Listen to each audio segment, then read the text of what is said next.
Good morning all of you. कैसे हैं आप सब लोग? होप आप सब लोग की प्रिपरेशन बहुत अच्छी चल रही होगी। आप सब लोग अपने अपनी लाइफ में हासिल कर रहे होंगे सक्सेस पाने के लिए। एंड आई विश कि आप सब लोगों को अपनी अपनी ड्रीम जॉब्स मिल जाएं इस साल। एक गुड न्यूज़ आ रही है आप सब लोगों के लिए ईएसआईसी की तरफ से। ईएसआईसी एसएसओ का नोटिफिकेशन आउट हो चुका है। अब आप में से बहुत से ऐसे कैंडिडेट्स होंगे जो इस समय बहुत ज़्यादा डाउट में होंगे या डाउटफुल सिचुएशन में होंगे कि उनको इस फॉर्म को भरना चाहिए कि या फिर नहीं भरना चाहिए। मैं आपको इस एग्ज़ाम के बारे में डिटेल एनालिसिस करके बताऊंगा एंड साथ ही साथ आपको बताऊंगा कि आपको एसएसओ की पोस्ट मिलने के बाद क्या क्या पर्क्स एंड अलाउंसेस मिलेंगे। तब आप आराम से डिसाइड कीजिएगा कि आपको ये एग्ज़ाम भरना है या फिर नहीं भरना है। मैं आपको बिल्कुल न्यूट्रल वे में समझाऊंगा, ना ही मैं इसके बारे में बिल्कुल एग्जैजरेट करके बताऊंगा और ना ही मैं आपको बिल्कुल डिमोटिवेट करूंगा। मैं बिल्कुल आपको न्यूट्रल वे में बताऊंगा इसके प्रो एंड कॉन्स। अगर आपको सही लगे तो आप ज़रूर इसको भरिएगा, अगर आपको नहीं सही लगे तो आप अदर बैंकिंग जो एग्ज़ाम आने वाले हैं उसके लिए तैयारी कीजिएगा। चलिए स्टार्ट करते हैं।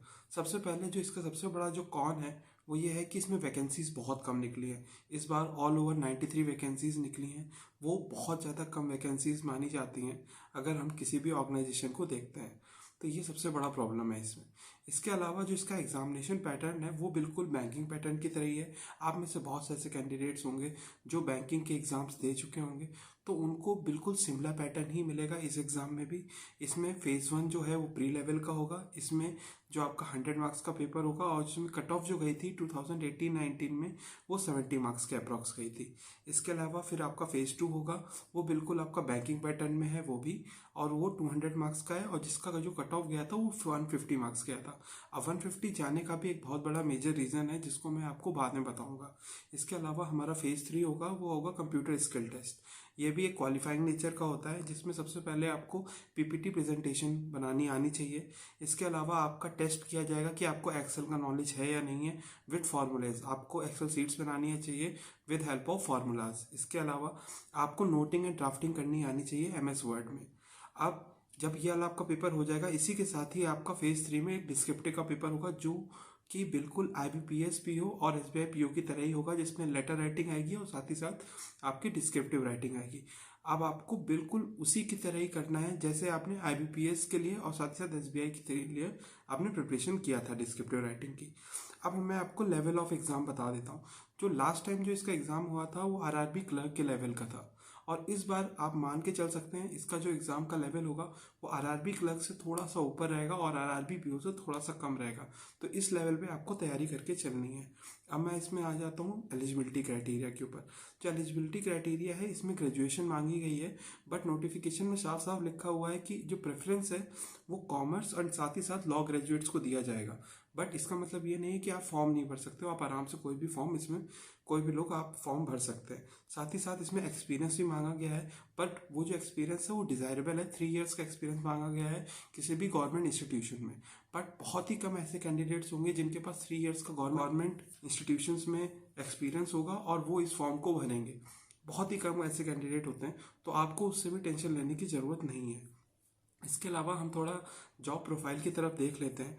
देखिए जिसमें जो सैलरी है काफ़ी अच्छी सैलरी मिल रही है। अगर आपने एसएससी सीजीएल में इंस्पेक्टर लेवल की जो जॉब है उसके बारे में सुना हो, बिल्कुल उतनी ही सैलरी है।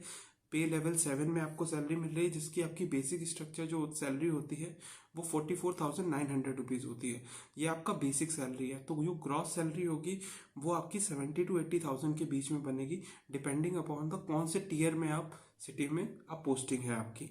अगर आपकी टीयर 1 सिटी में होगी तो 80 प्लस होगी, और अगर आपकी टीयर 3 सिटी में होगी तो आपकी 65 से 70 के बीच में होगी जो सैलरी है।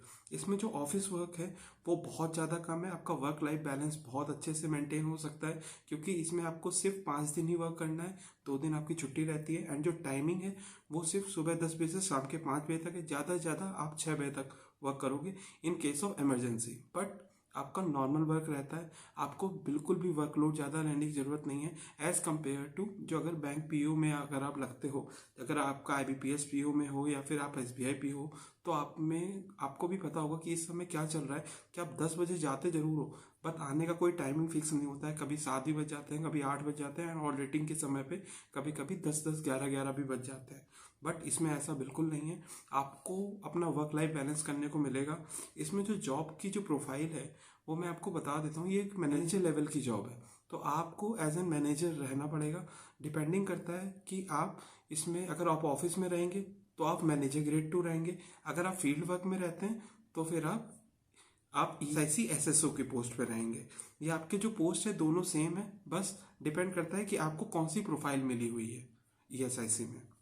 इसके अलावा जो होम पोस्टिंग है, बहुत से ऐसे कैंडिडेट्स हैं जो उसमें पूछ रहे थे मुझसे कि इसमें होम पोस्टिंग किस हिसाब से मिलती है, तो मैं आपको पहले ही बता देता हूँ कि जिसमें होम पोस्टिंग है वो आपको 3 इयर्स के बाद आप एलिजिबल हो जाते हो होम पोस्टिंग के लिए। आप आराम से 3 इयर्स के बाद होम पोस्टिंग के लिए अप्लाई कर सकते हो। अब मैं आपको बताता हूँ, जो ये पोस्ट है ESIC SSO की, एक इंस्पेक्टर लेवल पोस्ट है।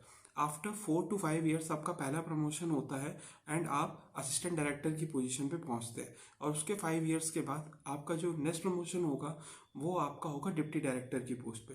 जो डिप्टी डायरेक्टर की पोस्ट होती है ये ग्रुप ए पोस्ट होती है, जो एक UPSC के थ्रू अगर कोई कैंडिडेट क्लियर करता है उसको डायरेक्ट ये पोस्ट मिलती है, और आप उस पोस्ट में 9 to 10 ईयर्स में पहुंच सकते हो। तो आप खुद समझ सकते हो, आप एक ग्रुप ए गेस्टेड ऑफिसर बन सकते हो इसमें 10 साल में ही। तो ये आपके ऊपर है कि आपको SSO का फॉर्म भरना है कि नहीं भरना है। मैंने आपको डिटेल में हर चीज़ आपको बता दी है कि आपके पास प्रो क्या है इसके और इसके कॉन्स क्या है। वो आपको डिपेंड करता है, आपके ऊपर डिपेंड करता है कि आपका इसमें कैलिबर है कि आप इसमें भरना चाहते हैं कि नहीं भरना चाहते। क्योंकि मैं आपको बता देता हूँ 93 वैकेंसीज है तो बहुत ज़्यादा कंपटीशन होगा, इसीलिए जो मेंस के एग्ज़ाम है उसमें लास्ट ईयर जो कट ऑफ थी 150 प्लस गई है। इसीलिए गई है, उसके पीछे के 2 रीज़न है। सबसे पहला जो रीज़न है वो ये है कि जो पेपर का जो लेवल था वो बहुत आसान था, एंड साथ ही साथ कंपटीशन बहुत ज़्यादा होता है। तो अगर आपकी तैयारी बिल्कुल आप प्रो लेवल पे चल रहे हो तो आप इसका फॉर्म जरूर भरिए, आपको बहुत ज़्यादा बेनिफिट होगा, और अगर आपका सिलेक्शन होता है तो आप बहुत अच्छी लाइफ एंजॉय करोगे।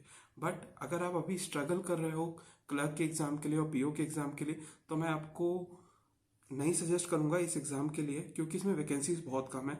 आप इससे बढ़िया आप LIC असिस्टेंट के लिए तैयारी करते रहिए। होप आपको इन्फॉर्मेशन अच्छी लगी हो। Please like this video and subscribe to my YouTube channel. Thank you.